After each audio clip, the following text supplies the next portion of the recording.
আসসালামু আলাইকুম এভরিওয়ান, কেমন আছেন সবাই? আশা করি আল্লাহ তাআলার অশেষ রহমতে সবাই খুব ভালো আছেন। আলহামদুলিল্লাহ, আমিও ভালো আছি। স্বরাজ কিচেনে সবাইকে আরও একবার ওয়েলকাম করছি নতুন একটি রেসিপি দেখার জন্য। আজকে ভীষণ হেলদি এবং টেস্টি একটা সকালের ব্রেকফাস্ট রেসিপি শেয়ার করছি। প্রথমেই এখানে আমি একটা মিক্সিং বোল নিয়ে নিচ্ছি, সেই সাথে এখানে মেজারমেন্ট কাপ দিয়ে মেপে 1 কাপ আটা নিয়ে নিয়েছি। এটা গমের আটা। স্বাদ মতো লবণ দিয়ে দিচ্ছি। গমের যে সাদা আটাটা ওইটা ব্যবহার করছি। নাস্তাটাকে একটু টেস্টি করার জন্য এখানে 1 চামচ চিনি ব্যবহার করছি। আপনারা যদি কেউ চান চিনিটা স্কিপ করতে পারেন, তাতে কোনো টাইপের অসুবিধা হবে না। নাস্তাগুলো একেবারে পারফেক্টলি তৈরি করে নিতে পারবেন। এবার উইক্স দিয়ে সব শুকনো উপকরণগুলোকে একটু মিশিয়ে নিচ্ছি। এতে করে মানে ময়দা বা আটার ভিতরে যদি শক্ত দলা দলা অংশ থাকে সেটা কিন্তু ভেঙে যাবে। এবার হচ্ছে এখানে মেজারমেন্ট কাপ দিয়ে 1 কাপ নর্মাল পানি নিয়ে নিয়েছি। এবার অল্প অল্প করে অ্যাড করে হচ্ছে একটা ব্যাটার রেডি করে নেব। ব্যাটারটাকে একেবারে রেডি করে আমি এখানে বলে দেব যে আসলে আমার এখানে কতটুকু পানি লেগেছে। এই নাস্তাটা তৈরি করা খুবই বেশি সহজ, একেবারে কম উপকরণে কিন্তু ঝটপট সকালে এই নাস্তাটা তৈরি করে নিতে পারবেন। আর সব কিছু দিয়েই এটা পরিবেশন করতে পারবেন। ভাজি, যে কোনো টাইপের সবজি, মুরগির মাংস, গরুর মাংস, সব কিছু দিয়ে এই নাস্তাটা খেতে ভীষণ ভালো লাগে। আমি এই নাস্তাটা প্রায় বাসায় তৈরি করি। ধরতে গেলে ফাঁকিবাজি নাস্তা। সকালবেলা যখন রুটি বানাতে ইচ্ছা করে না তখন কিন্তু ঝটপট আটা গুলে এই নাস্তাটা তৈরি করে নিতে পারবেন। হয় না, মাঝে মাঝে ঘুম থেকে উঠতে কিন্তু লেট হয়ে যায়, তখন এভাবে কিন্তু চটজলদি নাস্তা তৈরি করে নিতে পারবেন। আর সব কিছু দিয়েই খেয়ে নিতে পারবেন, কোনো অসুবিধা হয় না, খেতে ভালোই লাগে। আমি কিন্তু অনবরত নেড়ে চেড়ে মিশিয়ে নিচ্ছি। আর একটু লক্ষ্য রাখতে হবে এই ব্যাটারটার ভিতরে যেন গোটা গোটা কোনো টাইপের দলা দলা এরকম অংশ না থাকে। একেবারে উইক্স দিয়ে অনবরত এরকম নেড়ে চেড়ে ব্যাটারটা রেডি করে নিতে হবে। স্কিনে লক্ষ্য করুন ভালোভাবে। আমি কিন্তু অনেকটা সময় ধরেই উইক্স দিয়ে এই কাজটা কিন্তু করে নিচ্ছি। এখানে কিন্তু আমি একটু অংশ কাটিনি, একটু স্পিডটা বাড়িয়ে দিয়েছি, কারণ আপনাদের বোঝার সুবিধার্থে যে এই নাস্তাটা তৈরি করার ক্ষেত্রে এই কাজটা খুবই গুরুত্বপূর্ণ, যাতে করে কোনো টাইপের দলা দলা অংশ ভিতরে না থাকে, তাহলে কিন্তু নাস্তাগুলো জালিদার হবে না। তাই এই কাজটা অবশ্যই করে নেবেন। আর জালিদার না হলে কিন্তু আটা দিয়ে যে এই নাস্তাটা তৈরি করবেন এভাবে, এটা খেতে ভালো লাগবে না।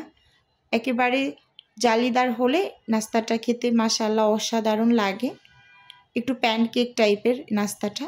এখানে আমি 1/2 চা চামচ বেকিং পাউডার দিয়ে দিলাম। একেবারে সব কিছু ভালোভাবে এখন মিশিয়ে নেব। আর এই বেকিং পাউডারটা অবশ্যই ব্যবহার করতে হবে। আর বেকিং পাউডার ব্যবহারের পর খুব সুন্দরভাবে নেড়ে চেড়ে মিশিয়ে নেবেন। ব্যাটারটাকে একেবারে রেডি করে তারপর বেকিং পাউডার ব্যবহার করবেন। বেকিং পাউডারের কাজ কিন্তু অনেকটা সময় ধরে নেয়, একেবারে খুব অল্প সময়ের জন্য। তাই নাস্তাগুলো তৈরি করে নেওয়ার আগে আপনারা বেকিং পাউডারটা ব্যবহার করবেন। এই যে দেখিয়ে দিচ্ছি, আমার এখানে 1 কাপ আর 1/4 কাপের মতো পানি লেগেছে। এবার হচ্ছে নাস্তাগুলোকে আমি ভেজে নেব। চুলোতে আমি একটা প্যান বসিয়ে দিয়েছি আর চুলোর আঁচটাকে লো করে রেখেছি। প্রথম অবস্থায় প্যানটাকে ভালোভাবে গরম করে নিয়েছি। এবার হচ্ছে আমি একটা মেজারমেন্ট কাপ দিয়ে 1-2 কাপ মানে 125 ml ব্যাটার দিয়ে দিচ্ছি। দিয়ে আমি 1 থেকে 1.5 মিনিটের মতো অপেক্ষা করছি। এরপরে এই যে অসংখ্য বাবল ক্রিয়েট হয়েছে, আর আস্তে আস্তে কিন্তু নাস্তাটা উপরটা ড্রাই হয়ে পুরো নাস্তাটাই কিন্তু জালিদার হয়ে গিয়েছে। একটু ভালোভাবে লক্ষ্য করলেই কিন্তু বুঝতে পারবেন। এরকমই একেবারে সব নাস্তাগুলো তৈরি করে নিয়েছি। একেবারে কম সময় লাগে যে সব নাস্তাগুলোকে তৈরি করে নিয়ে এসেছি। এবার আপনাদের একটু দেখিয়ে দিচ্ছি। দেখুন মাশাআল্লাহ খুব সুন্দর হয়েছে নাস্তাগুলো, আর কতটা পরিমাণ জালিদার হয়েছে দেখেই কিন্তু বুঝতে পারছেন। এটা অনেকটা প্যানকেকের মতো, পিছন সাইডটা কিন্তু একেবারে যে পুড়ে গিয়েছে এরকম না। আপনাদের আমি পিছন সাইডটাকেও একটু দেখিয়ে দিচ্ছি, যে দেখুন। আসলে মূলত সকালের নাস্তায় যারা একটু হেলদি টাইপের খাবার খোঁজেন তাদের জন্য একেবারে পারফেক্ট একটা রেসিপি। দেখতেই পাচ্ছেন কোনো টাইপের তেলের এখানে ব্যবহার হয় নাই, যে কোনো কিছু দিয়েই কিন্তু খেয়ে নিতে পারবেন। সবজি ভাজির সাথেও এটা ভালো লাগে, বা যে কোনো টাইপের ভর্তার সাথেও ভালো লাগে। আমি এখানে একটু গুড় দিয়ে পরিবেশন করে নিচ্ছি। সকালে আমরা যেহেতু ঝটপট কি দিয়ে খাবো খুঁজে পাচ্ছিলাম না, তখন গুড়ের সাথে পরিবেশন করে নিয়েছি, ভীষণ ভালো লাগছিল। আর এই খেজুরের গুড়টা হচ্ছে রাজশাহীর অর্ডার করা, আমি একটা পেজ থেকে নিয়েছিলাম, তো বেশ ভালোই ছিল। এটা ফ্রিজে রেখেছিলাম, ভালো মানেরই ছিল, মোটামুটি খেতেও ভালো লাগছে। এই রেসিপিটা আপনারা ট্রাই করতে পারেন, আশা করি আপনাদের কাছেও ভালো লাগবে। আর রেসিপিটা কেমন লেগেছে চাইলে অবশ্যই কমেন্ট করে জানাতে পারেন। আসলে আমি যেহেতু ফ্রোজেন আইটেম নিয়ে একটু কাজ করি, সেটা তো আমার প্রিয় আপু এবং ভাইয়েরা সবাই জানেন।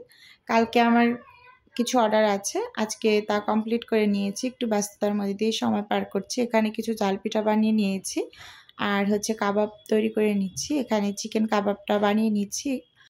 এক আপুর চিকেন কাবাবের অর্ডার আছে, রুটির অর্ডার আছে, আর এক আপুর হচ্ছে ঝাল পিঠার অর্ডার আছে, রুটির অর্ডার আছে, পরোটার অর্ডার আছে। তো এগুলো এক এক করে হচ্ছে সবগুলো কিন্তু আমি খুব সুন্দরভাবে বানিয়ে মোটামুটি পর্যায়ে শেষ করে নিয়েছি। আলহামদুলিল্লাহ, কালকে হচ্ছে ডেলিভারিটা দিয়ে দেব। এই সব কিছু মিলিয়ে অনেকটা ব্যস্ততার মধ্যে দিয়েই সময় পার করছি। আর যেহেতু আমি একটু খুঁতখুঁতে স্বভাবের, আমার হচ্ছে কারো কাজ পছন্দ হয় না, আমার নিজের কাজ নিজে করতে খুব বেশি ভালো লাগে। তাই এগুলো কিন্তু আস্তে ধীরে বসে বসে নিজেই করে নিয়েছি। এই যে দেখতেই পাচ্ছেন, এখানে চিকেন কাবাবগুলোকে বানিয়ে খুব সুন্দরভাবে ফ্রোজেন হতে দিয়ে দিয়েছি। আজকের ভিডিও বন্ধুরা এ পর্যন্তই রাখছি। আল্লাহ হাফেজ।